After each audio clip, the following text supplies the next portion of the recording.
नमस्कार दोस्तों, हमारे पिछले व्हाट्सएप के सेशन पर हमारे इस यूट्यूब फैमिली मेंबर्स की तरफ से कुछ कमेंट्स और पर्सनली मैसेज आए थे कि ये टॉपिक तो हमारे देश के न्यूज़ मीडिया ने 2 दिन पहले ही कवर किया है।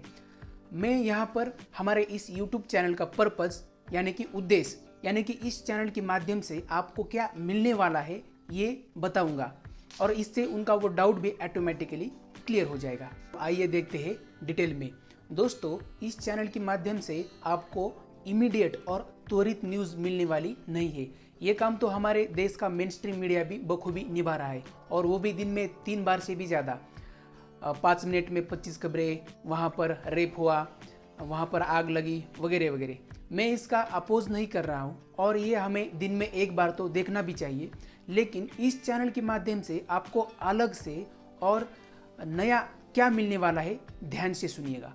दोस्तों, इस चैनल के माध्यम से एक ऐसी घटना कवर की जाएगी जो कि हमारे देश के सामान्य नागरिकों तक परिणामकारी हो सकती है और एक ऐसा टॉपिक जो कि आप जैसे देश के जवाबदार नागरिकों के मन में कन्फ्यूजन पैदा कर सकता हो और उस टॉपिक का सच उसी 5-10 मिनट के वीडियो में बहुत ही आसानी से और प्रूफ के साथ पेश किया जाएगा। फॉर एग्जाम्पल, अभी जो चल रहे हैं वो कृषि कर्म, उस टॉपिक के बारे में जनता के मन में इतना कन्फ्यूजन क्रिएट किया गया हुआ है कि जो डेली न्यूज़ देखते हैं उस जनता में भी सिर्फ 5 से 6% लोगों को ही उसका सच असल में समझ में आया होगा। लेकिन मैं कहता हूँ कि जो सत्य है वो स्पष्ट और सटीक क्यों नहीं हो सकता। मैंने भी उस कृषि कानून के टॉपिक को कवर किया है।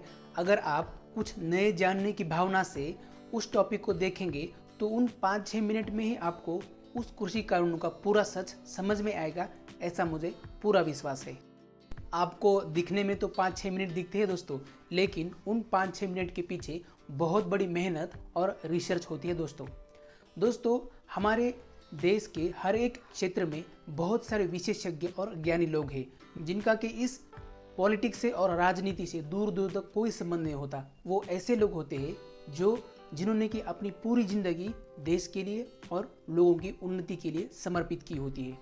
मैं ऐसे ही लोगों को सुनता हूँ, पढ़ता हूँ और उस टॉपिक का जो सच है, उस टॉपिक का जो इसेंस है वो आपके साथ साझा करने की कोशिश करता हूँ।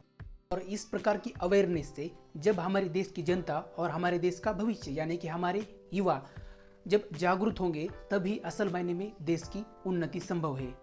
और दोस्तों, मैं तो मानता हूं कि हमारे देश की जनता बहुत ही जागरूक और सजग है। उसके लिए मैं आपको एक एग्जांपल देना चाहूँगा।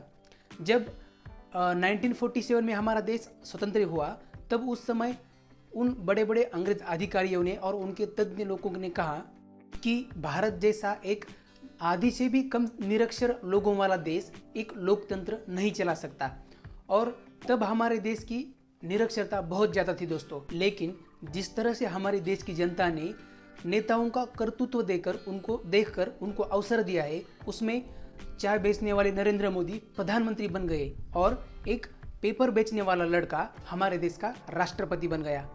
इससे बड़ा और अच्छा एक जीवित लोकतंत्र का दूसरा एग्जाम्पल और क्या हो सकता है दोस्तों। और एक इम्पोर्टेंट टॉपिक है दोस्तों, हमारे मीडिया रिपोर्टर्स के कुछ फ्रेंड्स बड़ी गर्व के साथ कहते हैं कि सबसे पहले हमारे चैनल पर। लेकिन इससे ये होता है दोस्तों कि हम उस घटना के प्रति सभी एंगल से विचार नहीं करते और इसीलिए हम आधा ही नॉलेज पाते हैं। और इसीलिए तो मैं जल्दबाजी से ज़्यादा विश्वसनीयता और सत्य पर ज़्यादा फोकस करता हूँ। तो दोस्तों, इसी प्रकार से कमेंट्स करते रहिएगा। आपकी हर एक कमेंट्स मेरे लिए बहुत अहम है। जल्द ही मिलने वाले हैं एक बहुत ही अहम और इम्पोर्टेंट टॉपिक के साथ। तब तक के लिए बी हैप्पी। जय हिंद।